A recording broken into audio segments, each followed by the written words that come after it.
Archbishop Mar George Valiyamattam,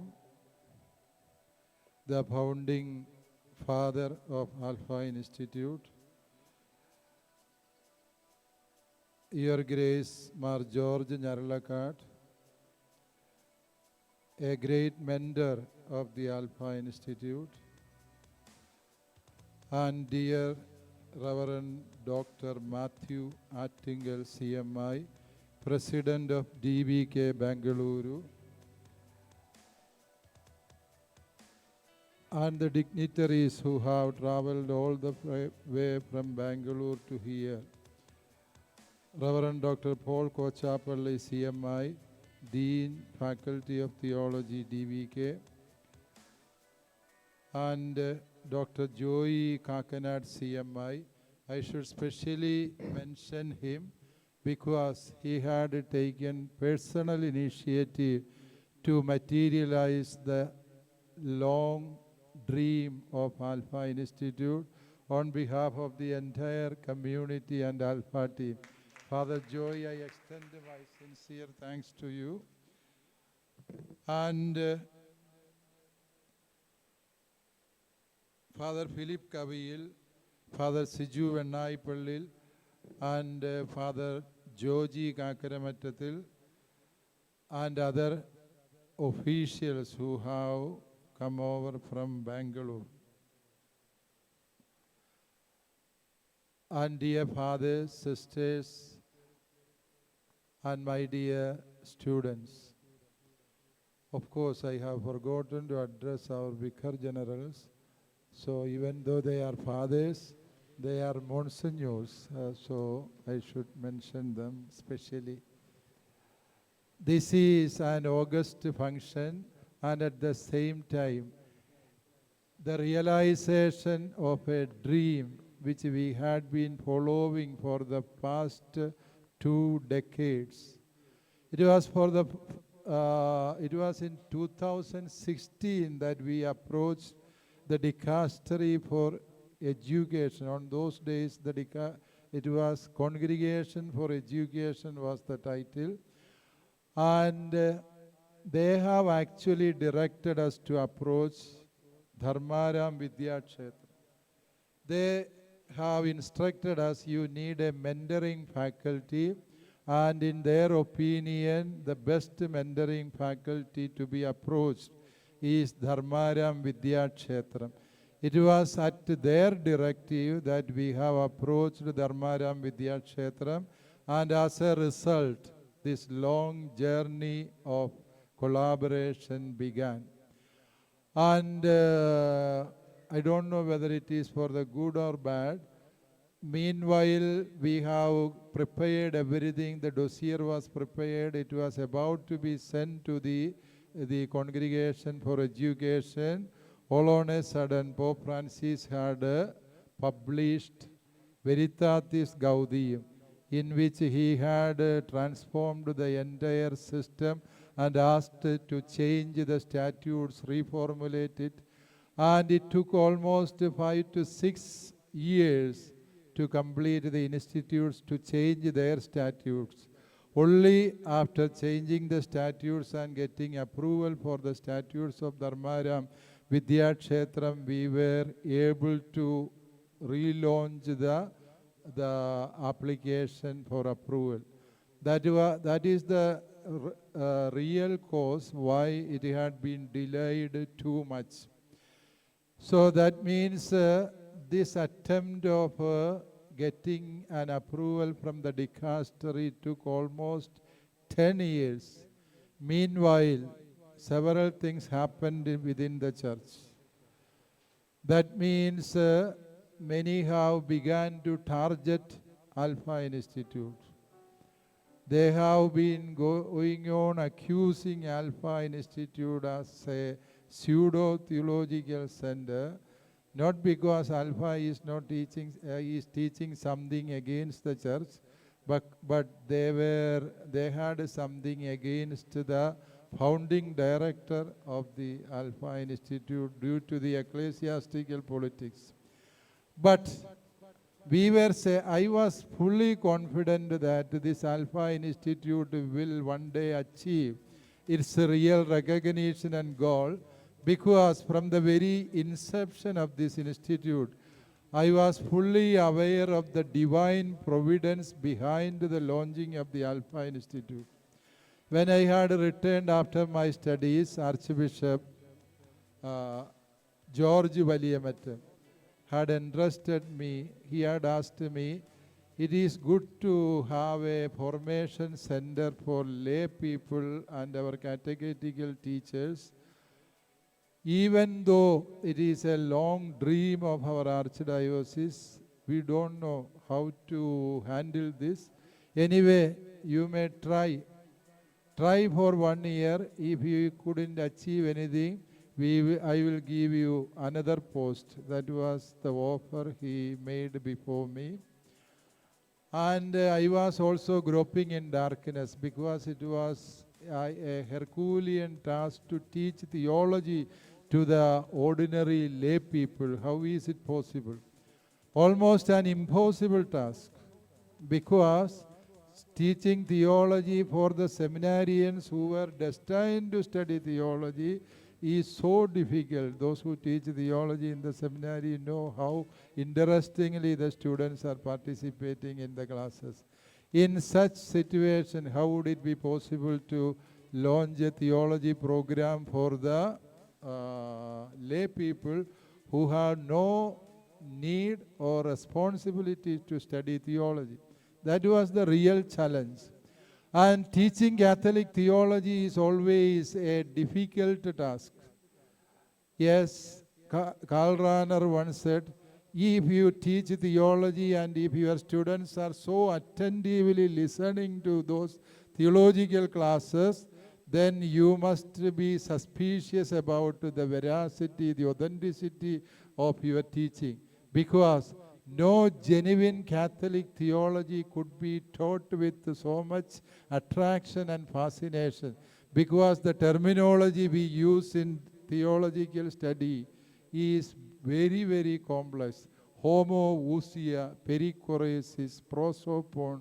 It is almost unimaginable how these things are to be explained. And if you translate it into Malayalam or into English, you will miss the target and you will be endangered to face the age-old schisms of the church. That is another problem.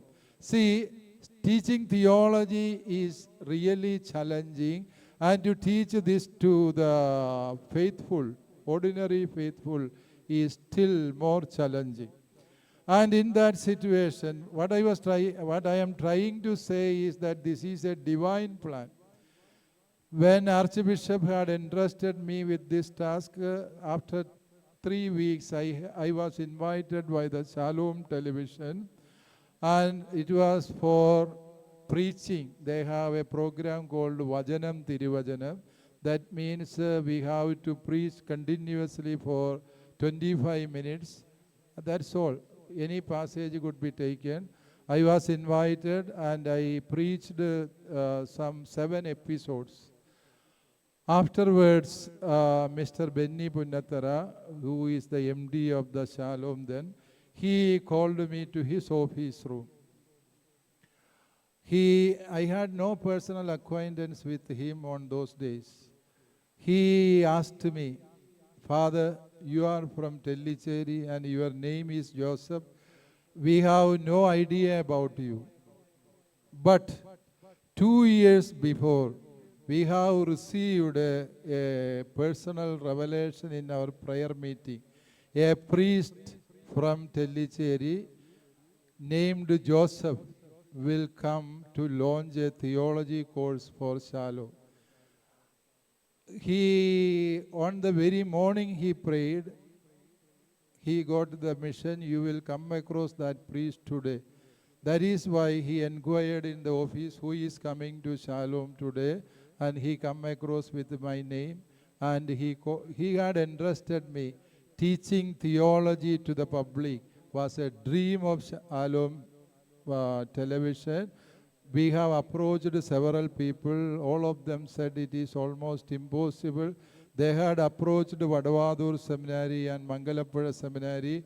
seeking the possibility of shooting the program and telecasting it, but they all of them denied it is impossible. And we know telecasting a theology class from our seminaries would be scandalous to the public because majority of them would be sleeping. So no rector was daring enough to telecast that program. Then he asked me, would it be possible for you? Then I told him, if it is a vision of God, then we can think of it. I too have no idea of how to launch a theology program on television, but we will try. And that is the reason why we have launched a program called Theologia in collaboration with the Shalom Television Network. And within 2-3 months, it has become one of the popular programs telecast by Shalom Television. And I was surprised on the very first year, I got inquiry from more than 6,000 students to join Alpha Institute. But I have limited, it is beyond my capacity. So this year I will be taking only 300 students. And then began a diploma course without anybody's recognition. We have launched a diploma course, and that group had compelled me to proceed with the further stages of studying theology, and that made this entire program materialized, and God recognized in the present declaration. So this Alpha Institute, when it is recognized by the dicastery and is linked by the most efficacious theological institute of the nation, that is the DVK, I realize how meaningfully and systematically the Lord was guiding this institute. So I remember with gratitude everyone who had been joining their hands to support the growth of this Alpha Institute, especially as I have mentioned Archbishop George Valiyamattam. It was his dream that actually got materialized today. Succeeding him, Archbishop George Nyarlakat came to our archdiocese, and he also gave all the support for the growth of this Alpha Institute. And then the things are part of the knowledge of everyone. So I don't have to prolong too much on this. I should have prepared a scientific sermon on this Alpha Institute, but in fact I should have done it. I couldn't find time to write down and present, so please excuse me. But the divine providence at hand with Alpha Institute is capable of nourishing and directing Alpha Institute to further heights, because the Lord has initiated it. He had actually nourished it, and He has actually raised it to the present status. And I am confident enough to say from my experience in the past 20 years that He will be guiding this institute all throughout the days to come. Once again, I congratulate our present director, Father Matthew Kottugapalli. He is a good academician, but a silent visionary. You will not hear him speaking too much. Rather, he is organizing everything in a systematic way and is arranging things in a meaningful way. Father Matthew, we are confident and certain that this Alpha Institute will be safe and secure, and its future will be glorious at your powerful leadership. Thank you very much, Father. And the entire team associating with Alpha Institute is also doing their best to make Alpha Institute an exemplary institute. And hereafter, the guidance of the DVK will be an additional support for our enterprises. Once again, I thank everyone. I thank the DVK as well as the Chancellor of DVK, the Superior General of the CMI congregation. The CMI congregation has got a specific affinity to the Archdiocese of Tellicherry. When Bishop Sebastian Vallopulli was appointed as the first Bishop of Tellicherry, he has no priest incarnated for the Archdiocese of Tellicherry. So all that he could do was to approach the CMI congregation, and the CMI fathers who came with Bishop Sebastian Vallopulli had actually laid foundation for this archdiocese. So this archdiocese is eternally indebted to the CMI congregation. I fully believe that due to this umbilical cord relationship between CMI as well as the Archdiocese of Tellicherry made the Apostolic See to instruct us to approach Dharmaram Vidya Kshetram. So everything is moving according to the plan of God. Once again, I submit all our dreams and our aims to the providing hands of God. Thank you once again.